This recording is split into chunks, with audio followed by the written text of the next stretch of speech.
Hello, and welcome to Loud, Living Opera, Understanding Diversity. I'm your host, Weezy, and you're watching this series that connects communities near and far through the showcasing of diverse examples of arts and culture. And what a better example than our opening number, the one, the only riveting hoop dancer, Tony Duncan. Thank you to Tony and the crew. And now we'd like to start off, as usual, with our land acknowledgement. The land that we are shooting on today is belonging to the Pueblos.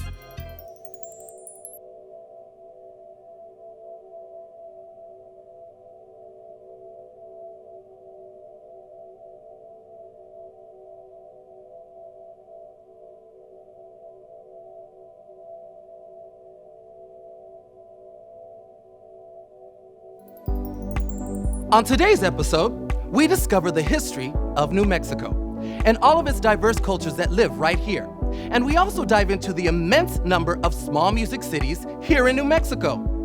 Who knew? So come with me and let's take a journey. Hello everyone and welcome to What's Up with Weezy. This is our segment where we get to talk to some of our famous artists and find out what's up in their world. Right now I'd like to introduce the first poet laureate of Albuquerque, New Mexico, the one, the only, Hakim Bellamy. What's up, brother? How's it going? Hey, what's up, Weezy? How are you? Oh, you know, I'm enjoying life, man. It's even better to see you. Thank you so much for being with us. Obviously, I know you, but for those that don't know you, just tell us a little bit about yourself. Yeah, thanks for asking, Weezy. You know, I'm originally from Philadelphia, Pennsylvania. Moved to Albuquerque, some 16 odd years ago, and was blessed. I mean, Albuquerque has really adopted me. I love it, man. So let's talk about just kind of, I guess, your history and when did you know poet? You know what? That's a great question because I feel like there's this presumption that artists, once they find themselves in their career, they're like, I always wanted to be a poet. No, actually, the first thing I wanted to be was a pediatrician. That didn't quite work out, though I do have a bachelor's in science, and I thought I was going to go to med school. And then I actually worked for a drug company. That was enough for me to be like, you know what? I don't know if I want to live with, bacteria cultures and lab books for the rest of my life. And so it took the long story short, it took a lot of wrong turns to make the right turn. My first writing was me and my friends rapping to a cassette tape in the back of someone's parents' car. And then it just kept building from there. And it got to a point where putting words together, paid my rent. It supported my son, and then at that point you're like, I guess I'm a poet because I write for a living. Yeah. That's so funny. So, and with that being said, I guess, can you tell us some of your biggest influences? My father passed away 2 years ago, but him and my mother pastored a church. They're both ministers, and I feel like I would be remiss if I didn't say my style, my aesthetic of the oral tradition comes from the Black church. That was really foundationally influential, but by the time I was a teenager, it was absolutely hip hop. So yeah, that's definitely it. I will say though, the first book of poetry that I was, given that even gave me the language and the vocabulary of P-O-E-T was Khalil Gibran. My mom gave me a Khalil Gibran book like late in high school. I was just like struck by this, Middle Eastern poet, mystic, guy that was saying all these wild things in a book. And I was like, I want to say wild things in a book. Let's do this. Oh my gosh, man. I'm telling you, you just amaze me every single time I talk to you and just everything I learn about you. So a lot of your work, does it tend to say the same thing? What do you want your work to say and come across? Hopefully my work leaves a legacy of being open. And I think it's open two ways. Like I think for Black men, we've had to sometimes not be open as a form of self-defense, right? Because, as the Thanksgiving parable tells us, if you're too nice, people will walk all over you. Yeah. So, and so I feel like so I'm trying to, for the young men in my world and my influence in my orbit, particularly my son who just turned 13, I'm like, be vulnerable, be compassionate. Those are signs of courage and bravery and growth. It's okay to cry. These things, I feel like that's what I want to say to other men of color. I love everything you're saying, Hakim.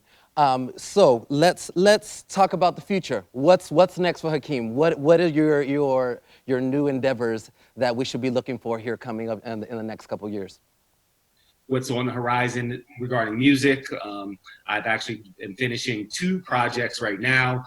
One is just a guest appearance on a track with a great local musician by the name of Isaac Aragon. And so that's going to be fly. It's going to be fun. I get to write another one of my New Mexico anthem poems. That's going to be part of that project with some amazing musicians that I very much respect. And then I'm actually helping to co-write a musical for a children's radio program that I just got to be invited into as a librettist. And we did interviews with young people from 3 to probably 20 and asked them about their experience in the pandemic. And we're putting that together for a 3-part or 4-part musical. I'm all about it, I'm telling you. But good luck on everything that you do, Hakeem. You're a great person. You're an inspiration to all of us. And you know, we thank you so much for being here with us. But before you leave, you got time for a quick game?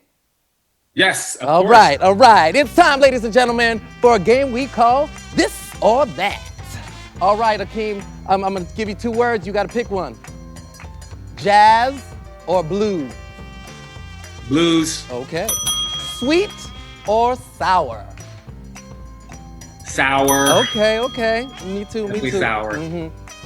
And last but not least, opera or musical theater?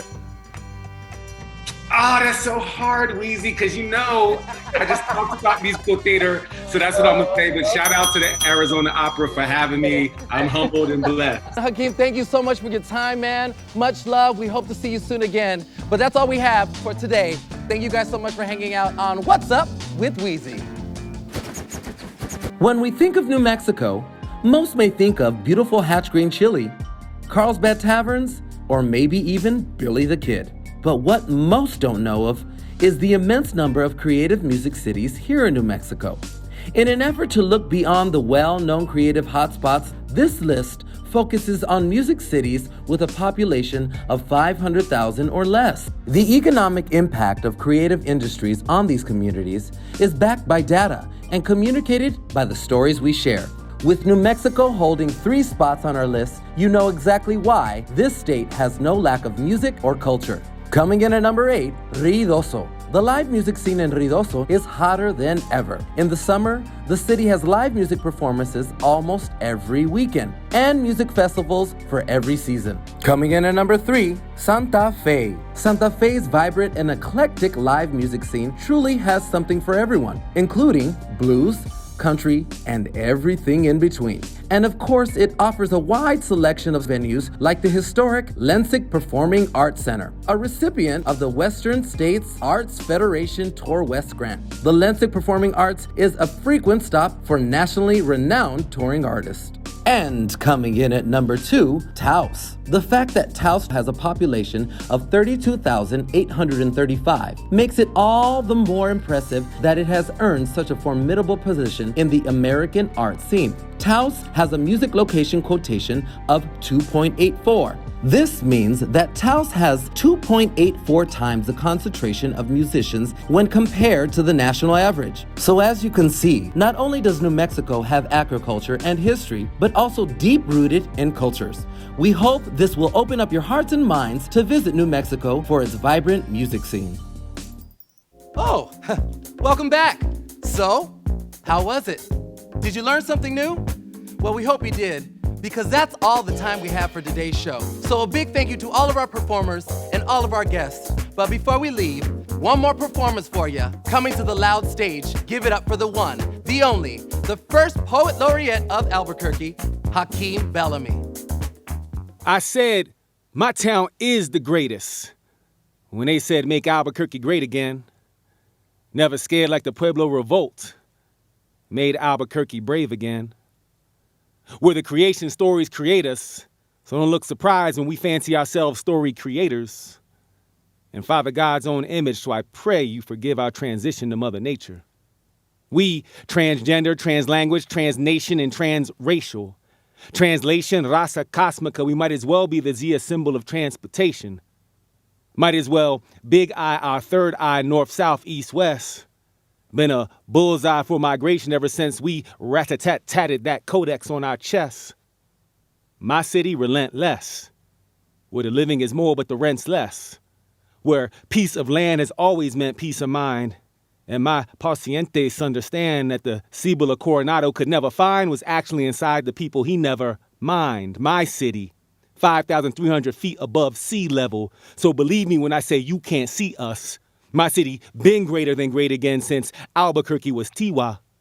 Whether food, weather, or people, there are no wrong reasons to fall for all our seasons. My city got limitless vistas with no visas that make believers out of non-believers, that make I have a dreamers out of mere mortal human beings. You could blame our skies that don't quit. We right at home with those ideas that don't fit.